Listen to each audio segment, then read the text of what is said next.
Abra sua Bíblia, por favor, no Evangelho de Mateus, no capítulo 6.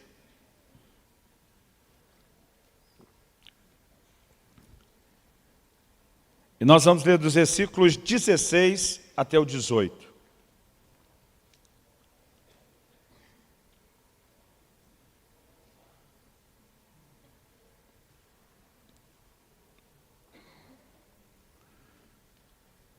Palavras do Senhor Jesus, o texto diz assim: quando jejuardes, não vos mostreis contristados como os hipócritas, porque desfiguram o rosto com o fim de parecer aos homens que jejuam. Em verdade vos digo que eles já receberam a recompensa. Tu, porém, quando jejuares, unge a cabeça, lava o rosto, com o fim de não parecer aos homens que jejuas, e sim ao teu Pai em secreto. E teu Pai, que vem em secreto, te recompensará. Eu quero, a partir desse texto, que a gente possa considerar algumas coisas no ensino do Senhor Jesus. A primeira delas, antes de analisar o que ele disse em si, é pensar no peso e na importância que o ensino do nosso Senhor Jesus tem. Ele, obviamente, esperava que isso afetasse a minha e a sua vida, a vida de cada um dos seus discípulos, a vida de cada um dos seus seguidores. De vez em quando eu vejo uma tentativa, o que às vezes a gente classifica aí de um malabarismo teológico, de alguns de tentar remeter o jejum como se fosse uma coisa só do Velho Testamento, só da Velha Aliança e que não pertença aos nossos dias. Outro dia eu vi alguém falando, alguém que acredita que tem que jejuar para receber alguma coisa é porque não entendeu a graça ou a fé. E eu fico me perguntando se uma pessoa que faz uma afirmação dessa é que entendeu a graça e a fé e outros elementos da vida cristã. Jesus nunca limitou esse assunto aos judeus dos seus dias. E vamos dar algumas razões. Em primeiro lugar, quando os discípulos foram abordados pelos discípulos de João Batista, por que a gente jejua, os seus discípulos não jejuam? Jesus diz, pode porventura jejuar enquanto o noivo está presente? Ele diz, dias virão em que o noivo será tirado e então jejuarão. Quem era o noivo que Jesus estava falando? Ele mesmo. Quando é que Jesus seria tirado? Só depois da sua morte, ressurreição e ascensão ao céu. Então Jesus diz, dias virão depois disso que jejuarão. É lógico que Jesus sinalizou que isso era para esse tempo. Ele, por exemplo, disse aos seus apóstolos, vocês vão, façam discípulos de todas as nações, ensine-os a guardar tudo quanto eu vos tenho ordenado. Isso, inclusive, envolve as ordenanças a respeito do jejum. Então, não há margem, aliás, nós vamos olhar no livro de Atos, uma igreja que entendia e praticava o jejum. Não há margem para tentarmos excluir o jejum da prática cristã. Pelo contrário, eu acredito que a igreja está vivendo um tempo onde ela precisa resgatar esse entendimento. E junto com o entendimento correto, resgatarmos a prática. Eu acredito que a igreja, às vezes, tem ido a muitos extremos. A palavra que Jesus usou, o verbo foi conjugado e traduzido aqui como jejuar, é a palavra grega nesteu. Ela significa, basicamente, abster-se de comida e bebida com preceito religioso. É lógico que um jejum, ele pode envolver algo mais do que comida. Por exemplo, em 1 Coríntios 7,5, Paulo diz que o único motivo para o casal casado, hoje em dia a gente tem que citar o versículo e explicar, para o casal casado, dar um tempo no seu momento de intimidade física, é se os dois não só estiverem de acordo, comum acordo, ele diz por um período de tempo, e ele diz assim, para se dedicar à oração. Então o que o texto nos mostra é que existem as abstinências de outras formas, não só de prazeres, mas de coisas legítimas, abençoadas por Deus, mas que para que a gente entre no lugar mais profundo de consagração, de dedicação ao Senhor, a gente coloca essas coisas lícitas, não erradas, a gente coloca elas de lado.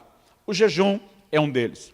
Mas nesse ensino aqui de Jesus, em Mateus 6, de 16 a 18, que é o texto que nós lemos, eu quero tirar 3 lições básicas daqui, e esses vão ser os tópicos da nossa construção, da ideia do nosso raciocínio. Primeiro, Jesus demonstrou claramente, mostrar que ele esperava que nós jejuássemos.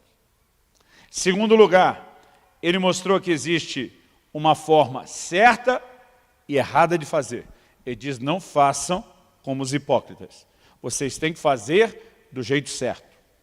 Em terceiro lugar, depois de reconhecer a expectativa dele, e que é uma forma e um padrão correto para trabalharmos, eu quero te mostrar a importância de, para que a gente faça a forma correta, que a gente entenda os princípios.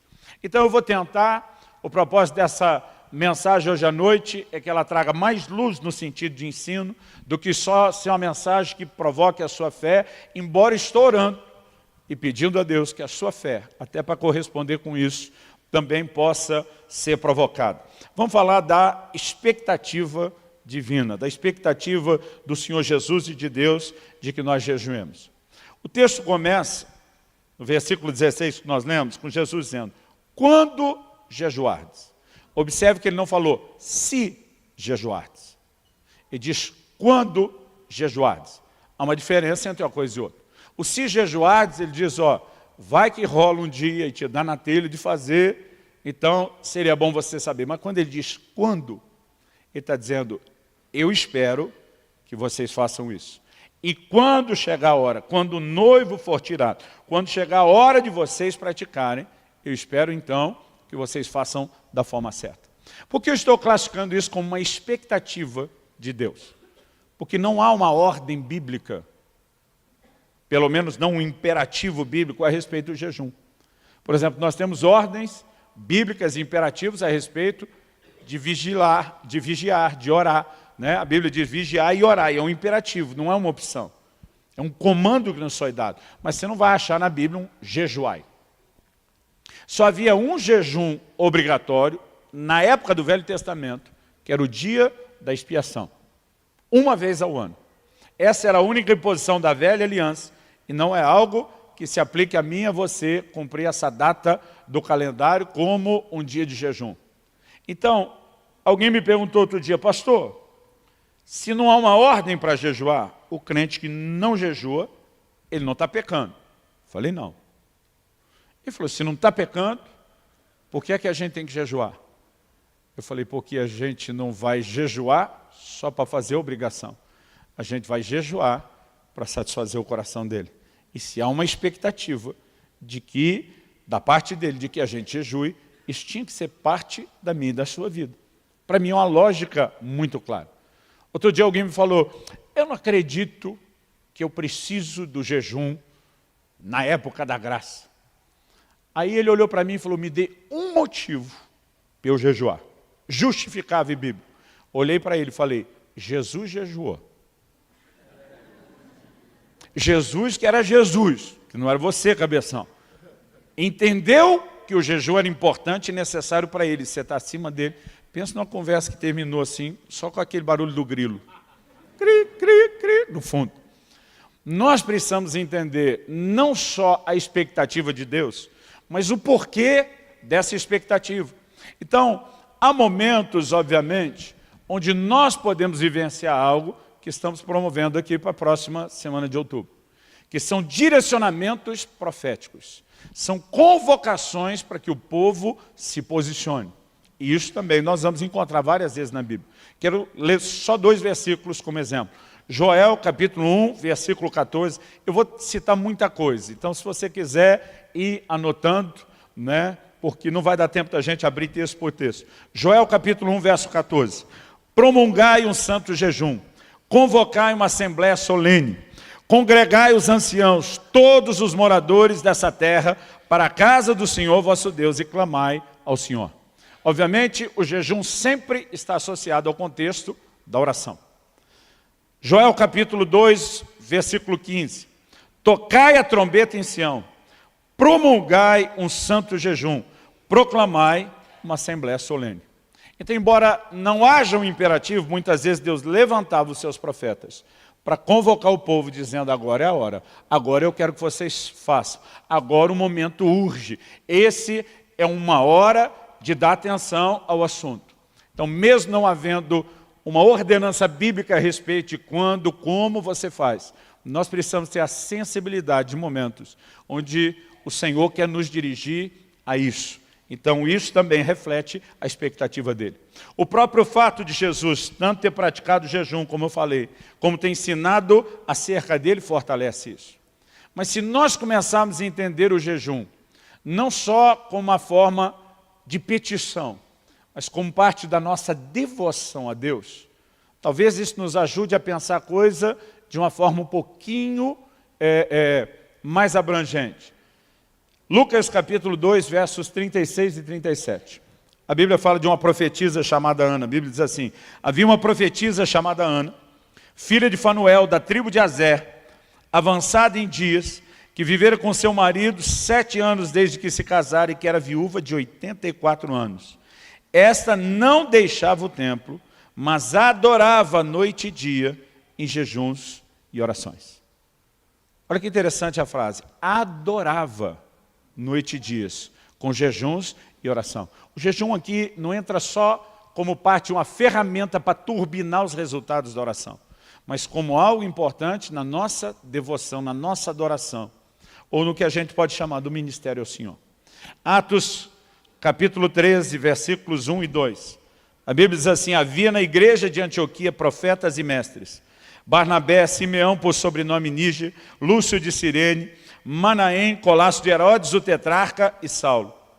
Servindo eles ao Senhor, essa palavra servindo significa ministrando ao Senhor, e jejuando, disse o Espírito Santo: separai-me agora, Barnabé e Saulo, para a obra a que os tenho chamado.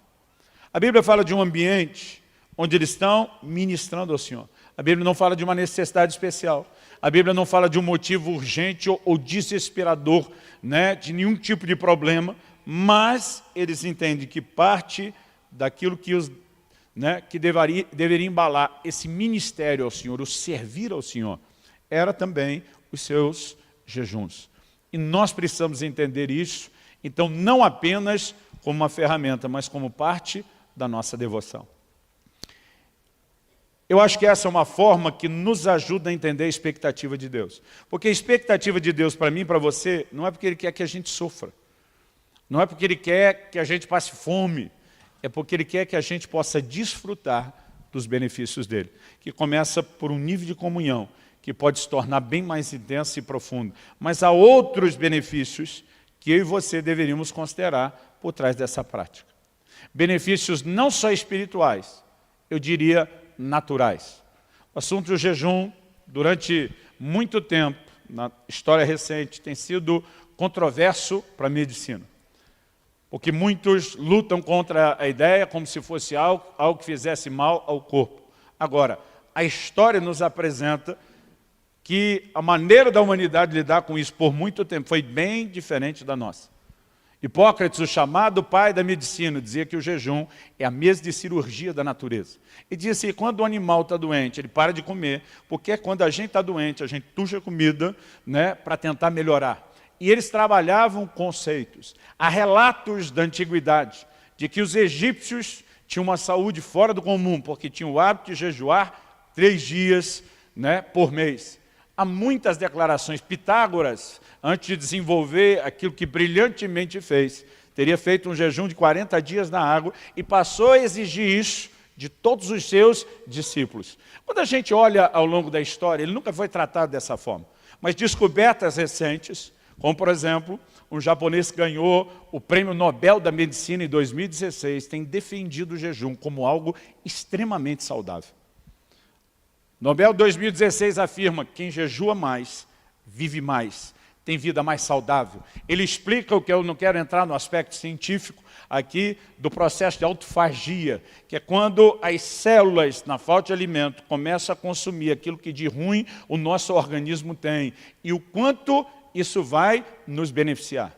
Há benefícios incríveis. Uma pessoa que jejua 1 dia por semana, ela dá uma pausa no seu, sistema gástrico todo, ela consegue ter um descanso para o corpo, ela passa por um processo de limpeza e purificação. Se a gente olhar só os benefícios naturais, já seria algo que deveria empolgar a gente. Mas nós estamos atrás de algo bem maior do que o benefício natural, que é o espiritual. Jesus diz: o teu Pai que te vê em secreto te recompensará. Tem uma recompensa que vem de Deus. Não é a recompensa que o hipócrita jejuando errado vai ter. O hipócrita vai ter o benefício natural, mas o espiritual é para quem realmente se conecta com Deus. E quando você começa a entender os benefícios, talvez dá para entender a expectativa de Deus. De um Deus está olhando para a gente e dizendo, eu quero trazer vocês para esse lugar do jejum, porque eu sei o que isso vai liberar, eu sei o que isso vai desatar na vida de vocês. Quem está entendendo, diga amém. Uma outra ocasião, um irmão falou para mim, falou, me dá um motivo para eu me empolgar a jejuar como se isso fosse me levar para um lugar melhor. Falei, Jesus diz em Marcos 9, 29, que há uma casta que não sai a não ser por meio de oração. Quando os discípulos fracassaram em libertar uma pessoa, Jesus diz, tem um nível que vocês ainda não alcançaram, porque vocês não descobriram o caminho para lá. Eu falei, as pessoas que jejuam vão alcançar e viver coisas em Deus que os que não jejuam talvez não vão ter acesso. Você acha que é um bom motivo? Eu acho que é um bom motivo.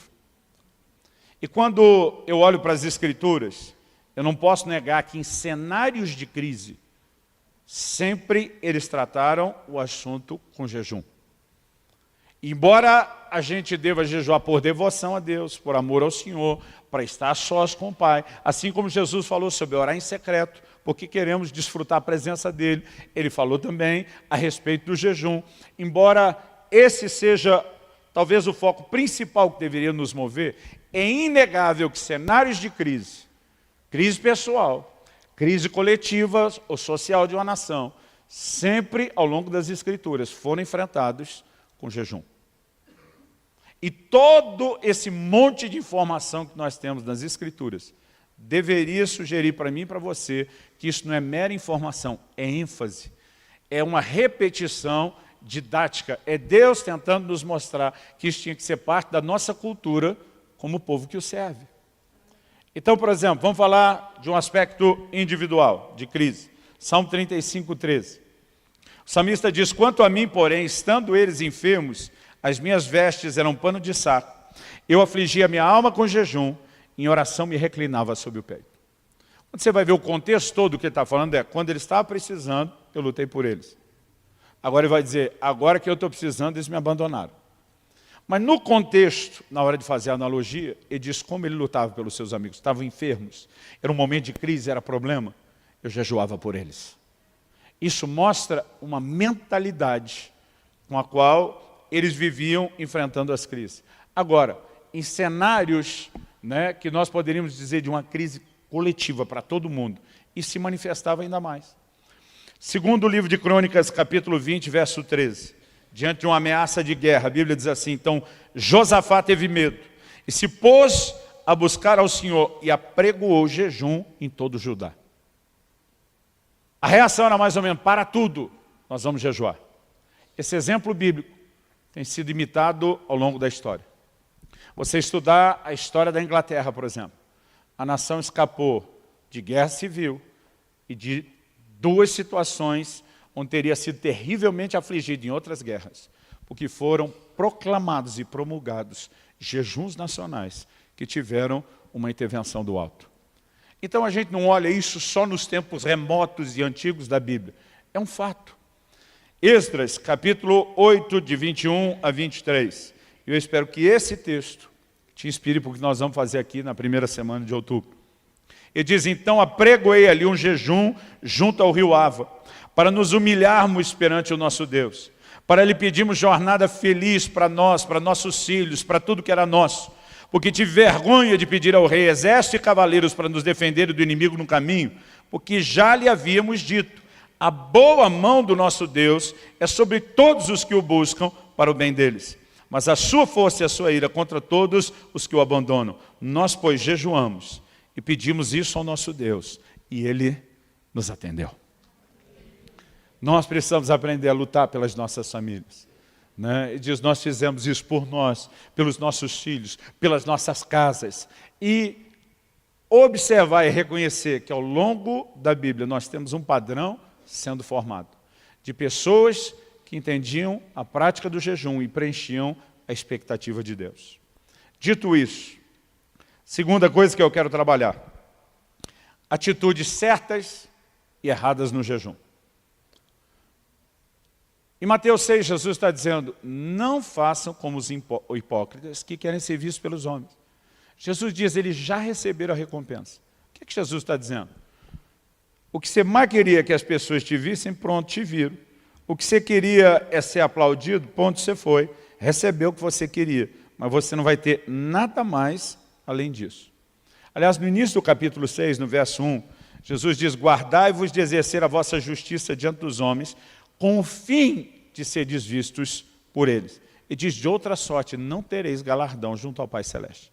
Ele está dizendo, se a gente fizer a coisa certa do jeito errado, ela não funciona. Ela não nos leva a um lugar de resultados. Então nós precisamos entender que, embora jejuar seja a coisa certa, seja a expectativa de Deus, a expectativa dele também envolve que a gente entenda como fazer a coisa certa do jeito certo. Mas nós, como igreja, temos tendência de ir a extremos. A gente olha alguns que erraram em algumas coisas e parece que a gente quer desassociar totalmente, até do que de certo, aquelas pessoas que erraram faziam. Por exemplo, em Lucas, no capítulo 18, no versículo 12, Jesus fala de um fariseu que sobe no templo, começa a bater no peito, se orgulhar, dizendo, eu jejuo 2 vezes por semana. Pergunta, era errado jejuar 2 vezes por semana? Jesus nunca falou isso. Errado era ficar se orgulhando disso, ou como diria no interior, se metidando. Errado era a atitude e não a prática.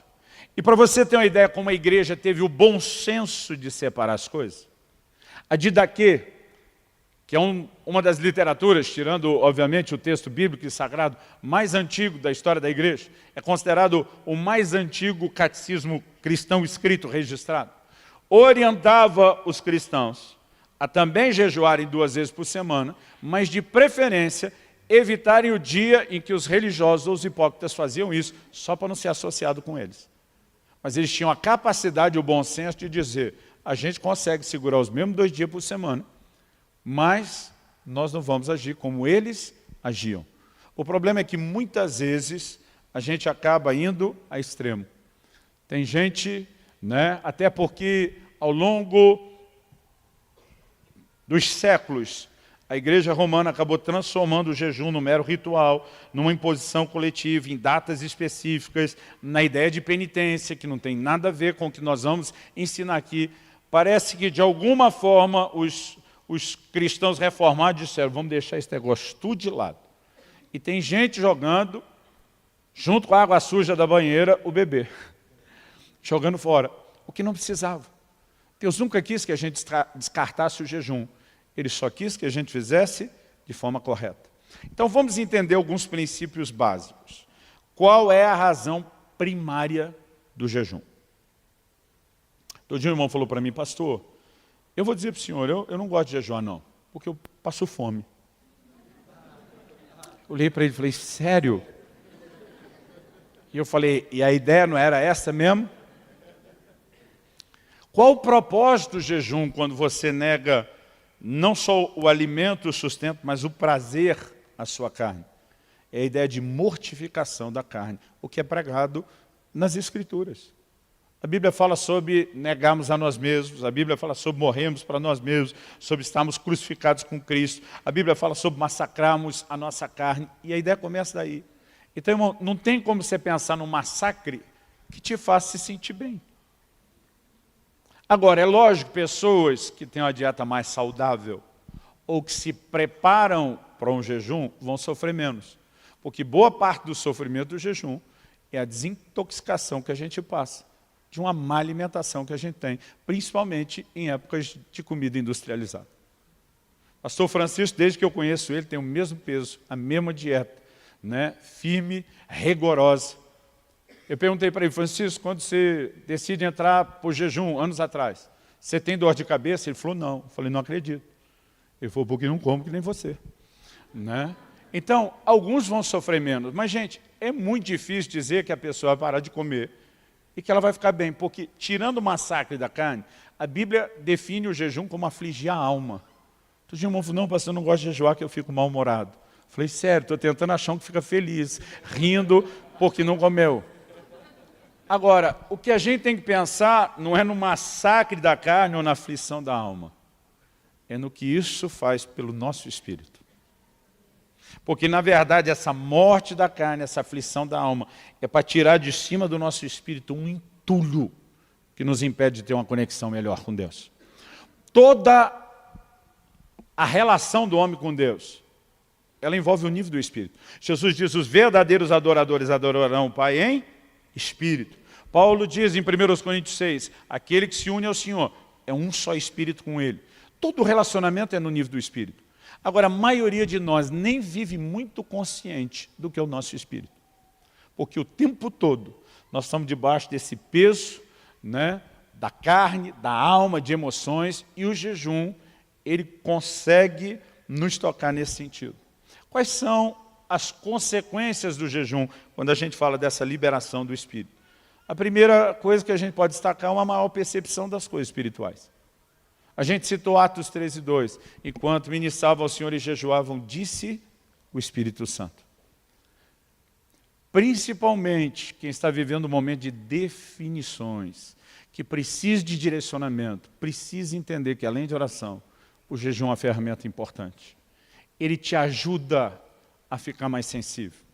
Vou citar para você uma definição que eu li no livro do Kenneth Hagin aos 15 anos de idade, e nunca mais esqueci. Ele diz, o jejum não muda Deus.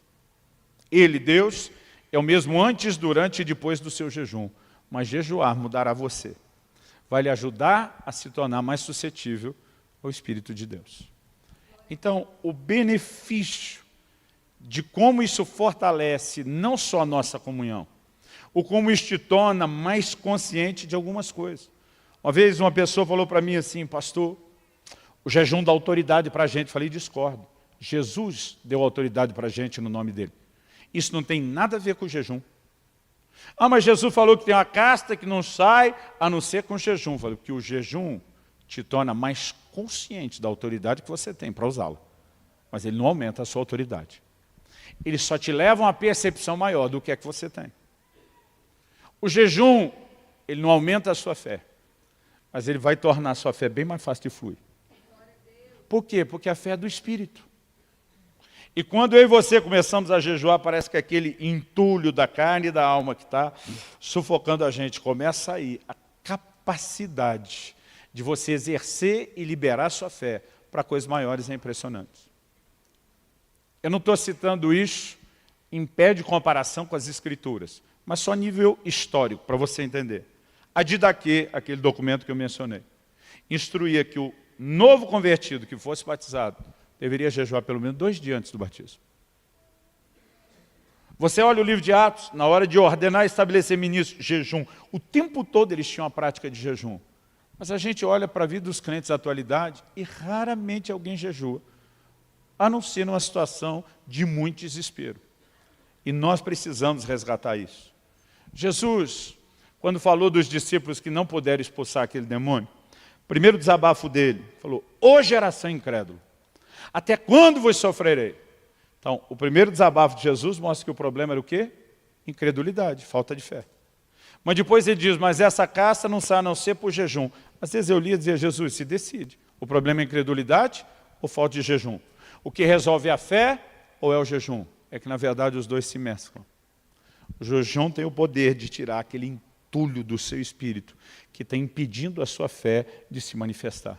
Então você se torna consciente, não só da sua autoridade, mas você entra num lugar de ter a capacidade de fluir melhor no exercício da sua fé. Quem está entendendo, diga bem. O jejum não tem nada a ver com mérito. Às vezes eu vejo pregadores dizendo que tem que pagar o preço. Eu entendo que parte do que está dizendo é verdadeiro. E parte disso é difícil a gente tratar de forma absoluta. Por quê? No reino espiritual, a gente não recebe as coisas porque fez por merecer. A gente recebe quando entende a maneira de, pela fé, nos apropriar daquilo que é da graça. E o jejum vai nos ajudar a exercer a fé. Mas, do outro lado da balança, tem os dois lados da moeda. Eu não gosto de tentar transmitir tudo único e exclusivamente como se fosse responsabilidade da fé. Porque a Bíblia mostra coisas que eu e você vamos alcançar e não vamos alcançar só com fé.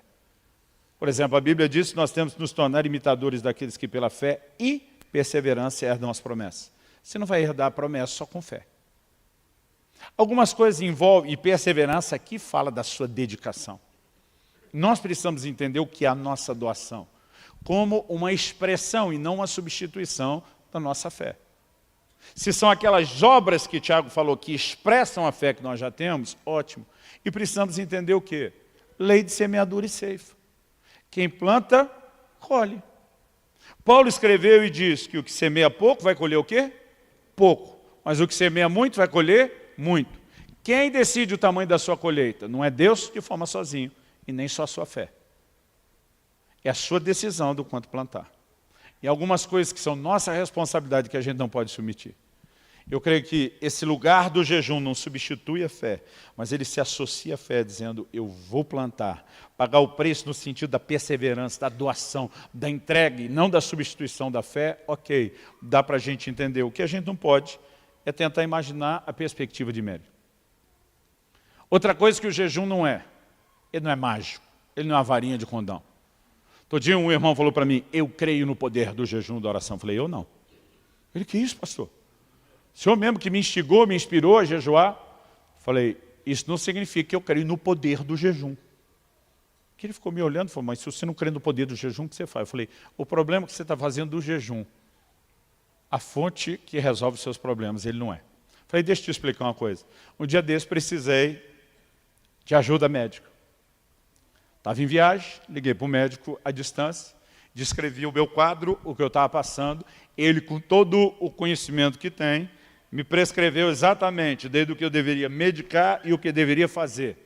Eu dei atenção ao que ele fez e o negócio resolveu rapidinho. Agora, por causa disso, eu vou sair falando do poder do telefone ou do telefonema? Foi o telefone que resolveu o meu problema? Não foi. O telefone era a minha conexão com quem tinha o que eu precisava para resolver o meu problema. Dá para entender a diferença?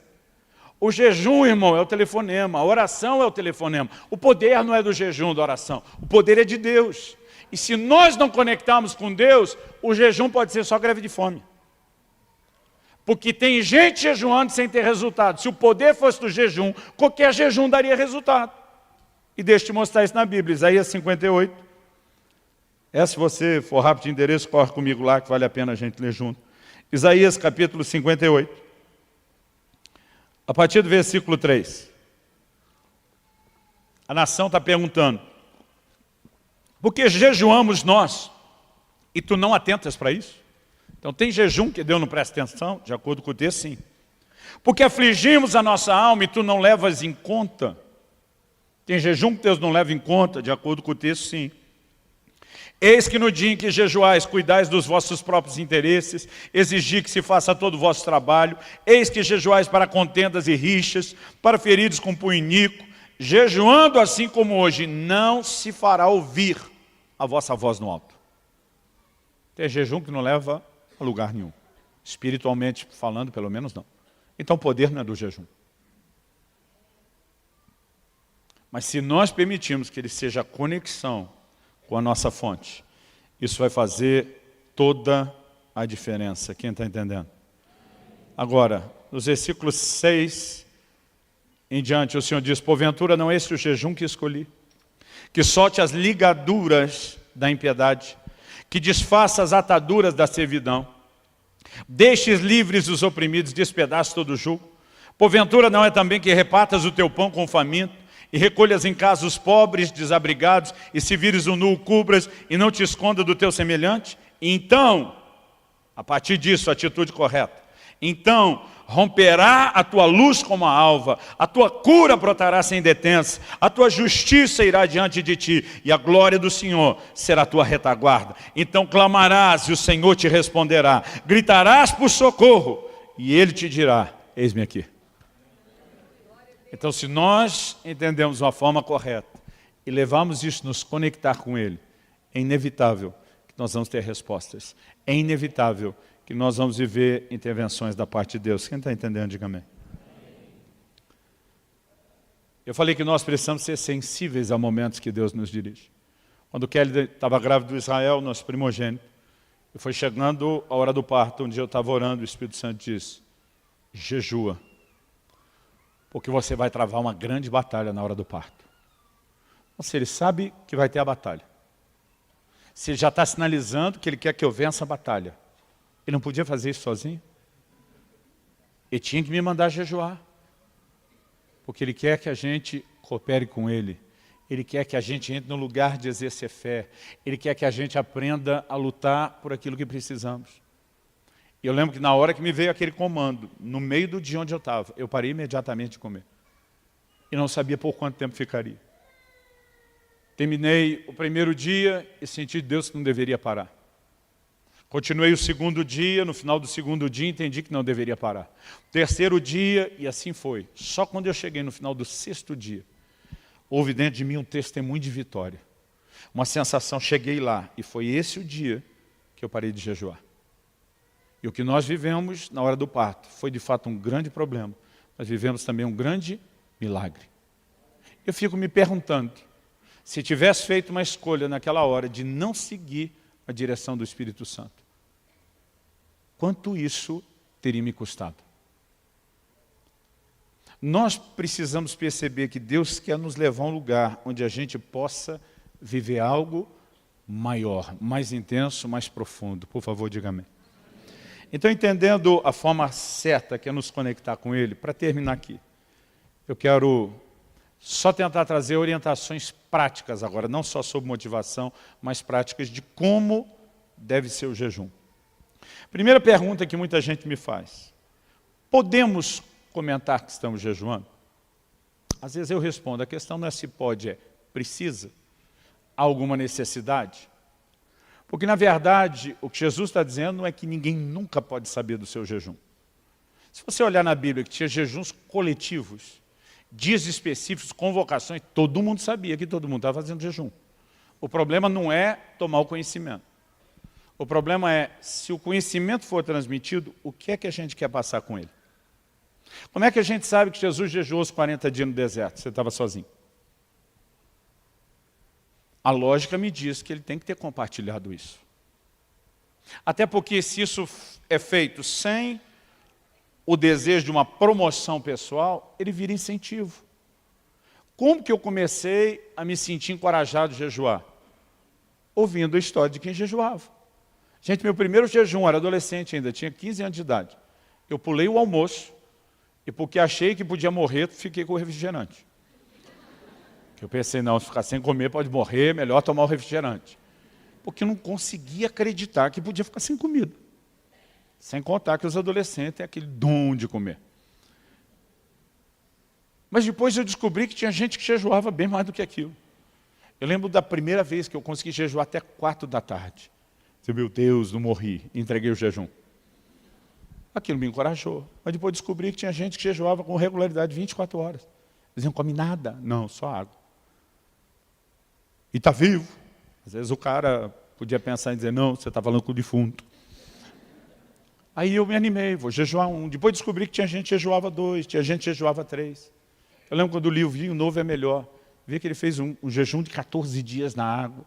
Eu comecei a conhecer pessoas que, compartilhando a história, mostravam para a gente não só a possibilidade de encarar esse tipo de coisa, mas gerava fé e encorajamento. Então a questão não é se pode ou não pode falar, é deveria. Em que situação? Em que circunstância? Né? Eu, particularmente, é a primeira vez que eu torno isso público, tirando a reunião que nós tivemos com os líderes no início do mês, de qual era o propósito do jejum. Eu evito falar sobre isso. Evito entrar em detalhes. Até porque quando é um jejum prolongado, às vezes a gente assusta alguns que não têm ideia de como a coisa funciona e se processa. Mas isso não significa que em momento nenhum a gente não possa falar. Ok, vamos pular isso. Pastor, como eu devo jejuar? Você decide. Não há regras fixas na Bíblia. Sobre o tipo de jejum que você faz, já vou falar dos tipos. Sobre o tempo e a duração, isso tudo é você que decide. Então, embora nós jogamos uma convocação mais pesada para os pastores e diáconos, nos primeiros 3 dias de outubro, só na água, porque acredito que eles já têm escola, já têm tempo, já têm maturidade para entender o peso do comando. Nós não estamos oprimindo você a ter que virar 3 dias seguidos na água. Embora eu vou te dizer, em algum momento da sua vida, seria uma boa experiência para você ter. Mas há formas distintas. Há 3 tipos básicos de jejum. O comum, a gente normalmente classifica como jejum normal. O que é o jejum normal? Não se come, mas se bebe água. Água não é alimento, água é essencial para o funcionamento do seu corpo, água te ajuda durante o jejum a limpar, né, e a manter o seu corpo. Lucas capítulo 4, versículo 2, diz que Jesus jejuou no deserto durante 40 dias. A Bíblia diz nos quais não comeu e ao fim dos quais teve fome. A Bíblia, preste atenção, diz que ele não comeu e que ele teve fome. Não diz que ele não bebeu e nem que ele teve sede. Ok? Então Jesus fez o que nós entendemos ser o jejum normal. Abstenção de alimento, consumo de água. Essa é a única forma de jejum? Não. Você vai encontrar na Bíblia o que a gente classifica como jejum parcial. Daniel diz que jejuou por 3 semanas inteiras. Se você estiver anotando, vou dar até algumas referências, porque eu acho que alguns poderiam estudar isso. Daniel 10, versículos 2 e 3. Diz que ele jejuou por 3 semanas inteiras. Não é qualquer pessoa que suporta um jejum prolongado e não acha que isso deveria ser feito o tempo todo e toda hora, especialmente sem um comando de Deus. Mas algumas pessoas conseguem lidar com um jejum prolongado de 21 dias, como Daniel fez, num formato que a gente chama do parcial. Ele diz que ele não comeu carne, não bebeu vinho e não comeu manjar desejável. O que tem levado muita gente a chamar o jejum parcial de jejum de Daniel, né, como mera referência. Em Daniel, no capítulo 1, nós temos uma outra situação diferente desse jejum, onde ele fala para o capitão da guarda da Babilônia: teste a gente, nós não queremos comer as comidas do rei. Tinha muita coisa proibida para os judeus. Ele diz: testa a gente na água e nos legumes durante um prazo. Se no final você vê que nós estamos melhor de saúde do que eles, você deixa a gente continuar comendo isso. Então alguns associam uma coisa com a outra e dizem: bom, então normalmente quando tirava carne, manjar, desejava essas coisas, ficava só na água e legumes. É uma inferência. Não dá para bater o martelo e dizer só isso. Porque eu vejo alguns crentes que têm o dom de criar confusão. Eles querem até regular o jejum do outro. Está fazendo jejum Daniel. Não, mas isso não pode. Irmão, você decide o que pode. Outro dia eu falei com um, né? Você está fazendo o jejum, tá? E está comendo essa batata frita. Falei: pastor, legumes. Eu falei: não entraria no manjar desejável isso? Falei: pastor, eu classificaria as coisas essenciais da sobrevivência. Agora, irmão, a gente não pode ficar controlando o jejum do outro. Há sugestões. Se você fizesse um jejum de 21 dias nos legumes, além de ter força, ânimo, pique para continuar trabalhando, vai fazer um bem extraordinário para o seu corpo. Mas é você que decide. E nós temos na Bíblia o jejum total. O que é o jejum total? Absoluto. Nem comida, nem água. Os 2 maiores períodos que nós temos, um exemplo no Velho Testamento, no livro de Esther, e um no Novo Testamento, quando Paulo se converte. São 3 dias sem comer nem beber. Não é recomendável que se faça mais do que 3 dias, sem água. E pensa num negócio punk, pesado. Porque sem a água para limpeza, o processo de desintoxicação do corpo é ainda mais dolorido, é ainda mais incômodo, mas a Bíblia fala de situações. Um por causa de um impacto de uma experiência, outros numa situação de calamidade nacional, de iminência de tragédia para a nação, fizeram um jejum que eles consideravam ser o mais absoluto e intenso. Fora isso, a Bíblia só fala de 2 pessoas, Moisés e Elias. Moisés, a Bíblia diz, durante 40 dias, não comeu nem bebeu, lá no alto do Sinai. Mas ele está num ambiente envolvido pela glória, completamente distinto do dia a dia. E a Bíblia diz que Elias caminhou 40 dias com a força de um alimento espiritual que o anjo lhe deu. E, embora não seja claro a respeito disso, alguns subentendem, andando 40 dias no deserto, né, pode ser que ele não tenha bebido, mas o padrão, né, é que ninguém passa dos 3 dias, e eu não recomendo isso para ninguém. Agora, falando em recomendar, se você tem alguma situação de saúde que merece atenção, está sendo medicado, não faça nada sem liberação médica. Eu passei alguns anos não autorizado pelos médicos a fazer jejuns prolongados. E estou vivendo uma fase onde os médicos, com todos os exames, estão dizendo que você está na melhor fase da sua vida, em termos de saúde e condição de poder jejuar. Então, se, por exemplo, pastor, eu quero entrar nesses 3 dias na água, mas eu estou com determinado medicamento. Não seja irresponsável, ok? De repente você pode fazer algo parcial, preserva isso, converse, né? Consulte, pergunte o que você pode fazer, embora nada te impeça de fazer, por exemplo, um jejum parcial desse, com a dieta que é muito mais saudável do que esse monte de veneno que a gente costuma se entupir todo dia. Tem mais gente morrendo no mundo pelo excesso de comida do que pela falta dela, acredite nisso. Então, né, se você não for para ficar só na água, eu acredito que isso não deve mexer ou alterar tanto, mas se você tem uma situação específica, procure acompanhamento. Duração. A Bíblia fala de jejum de 1 dia, de 3 dias, de 7 dias, de 14 dias, de 21 dias, de 40 dias. Outro dia alguém me perguntou, pastor, tem que jejuar de 7 em 7? Ele falou, outro dia o senhor falou de um de 7, outro dia falou de um que fez um de 14, outro dia fez um de 21, tem que ser múltiplo. Tem uma coisa assim, da numerologia. Falei, não. Às vezes é mais fácil contar em semanas alguns propósitos maiores que a gente faz, né? Mas eu já comecei a jejuar várias vezes sem saber quando ia parar. E de repente parei no 4º dia, senti deu. Né? Já comecei a jejuar pensando que era um dia e aquilo foi continuando. Não tem uma quantidade, você decide. O que nós estamos fazendo dessa convocação dos 3 dias é algo parecido com o que aconteceu nos dias de Esther. Queremos uma intervenção de Deus, queremos uma mobilização. Você não pode fazer só na água, faça parcial. Pastor, não dá para mim fazer os 3 dias. Ok, não espera chegar outubro. Tenta dar pelo menos esses 3 dias antes.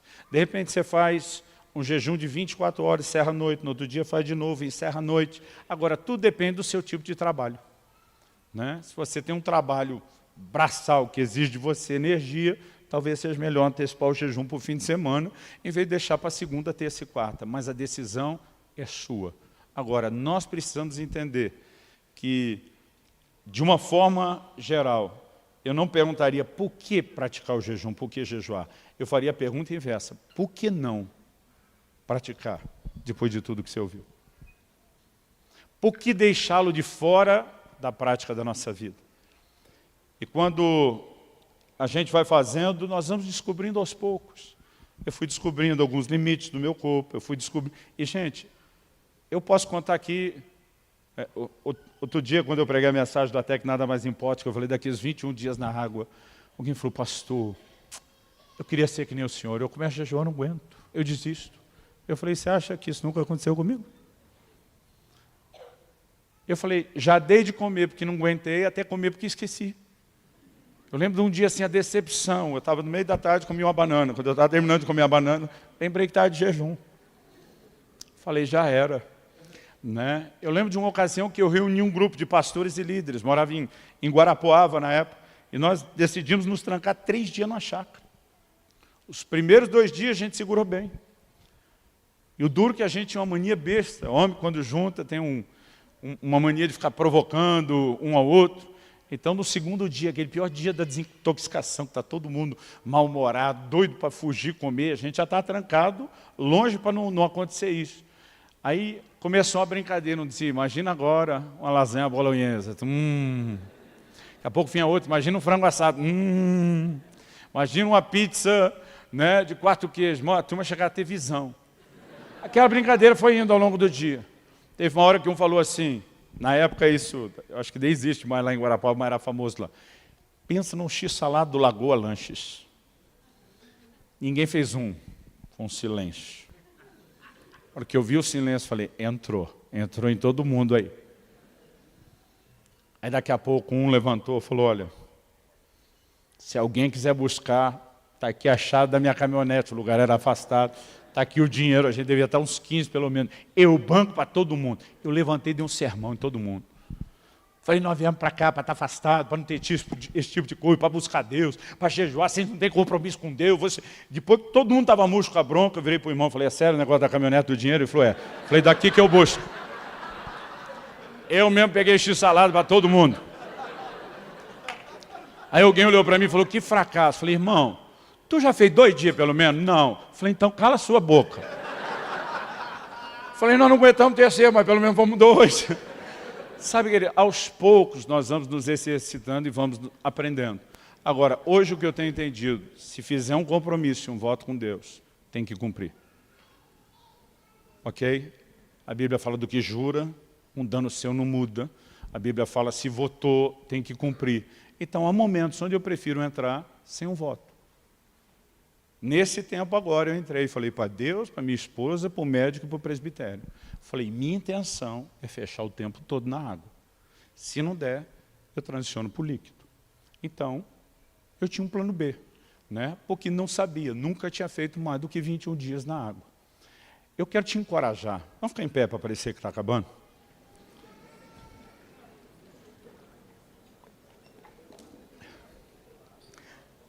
Se você nunca fez, não começa a tentar virar o campeão do jejum da noite para o dia. Comece a exercitar. Comece a incluir isso nas suas práticas. Né? Começa com algo menor. Comece com jejum parcial. Mas eu gostaria que você entendesse o peso e a importância dessa convocação. E que a gente não pare só nessa de outubro. Não, pastor, entendi a mensagem, a GG em outubro, por esse ano deu. Não, eu espero que isso possa se tornar parte de um estilo de vida que nos ajude a entrar não só na plenitude dessa nova estação que Deus tem para nós, mas a usufruir de uma forma geral no dia a dia, muito mais daquilo que Ele tem. Você recebe esse encorajamento em nome de Jesus? Eu gostaria que você fechasse seus olhos, que você pudesse orar e dizer, Senhor, eu quero absorver, eu quero entender o ensino bíblico sobre jejum. É lógico que esse assunto merece um curso inteiro, um livro inteiro. A gente está tentando de forma resumida, breve, te dar o básico. Mas eu não consigo imaginar como a gente aceita a ideia de uma vida cristã que não tenha as marcas do jejum. Eu quero que você possa orar e dizer, Senhor, eu quero entender, eu quero corresponder com a tua expectativa. A expectativa dele não é porque ele quer oprimir você. Ele quer que você viva os benefícios. Ele quer que você experimente o resultado. Para que a glória dele seja a tua retaguarda. Para que você clame e ele te responda e diga, eis-me aqui. Espírito Santo, só o Senhor pode nos ajudar a entrar nesse lugar de uma fome tão maior pelo Senhor, que chegamos ao ponto de desprezar o que é essencial à sobrevivência, o que é tão prazeroso ao paladar. Nós queremos viver nesse lugar, onde o nosso jejum reflita a fome de Deus. Não só o desespero por uma intervenção específica, não só a expressão de fé de quem precisa de um problema resolvido, mas a expressão de um coração que quer conectar cada vez mais com o Senhor, que quer entrar em lugares que ainda não entramos antes, que quer viver uma nova dimensão. Abra os nossos olhos. Nossa mente foi tão programada, não apenas pela cultura, pela nossa própria carnalidade, a lutar contra o jejum. Nosso instinto de sobrevivência nos coloca na contramão de tudo isso. E muitas vezes mudar a forma de pensar e as nossas práticas, elas requerem algo que só a tua palavra e o teu Espírito pode fazer dentro de cada um de nós. Nós nos recusamos a saber que estamos tão próximos de viver algo novo nessa nova estação e não lutar por isso. E não nos entregar mais ao Senhor. Vem sobre nós. Desperta algo em nós. Quebra essa forma errada de pensar. O peso e influência mundana e não do que um filho da luz deveria ter.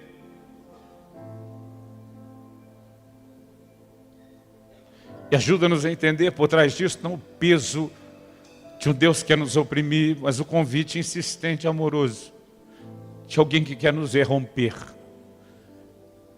que quer ver a gente experimentando mais daquilo que o Senhor tem.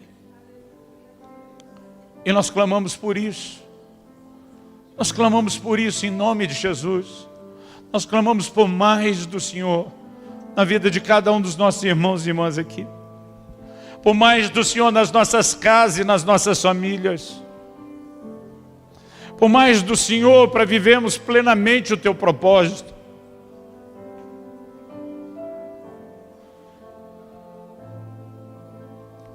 Que venham dias de se trazer o céu à terra. Nós clamamos em nome de Jesus.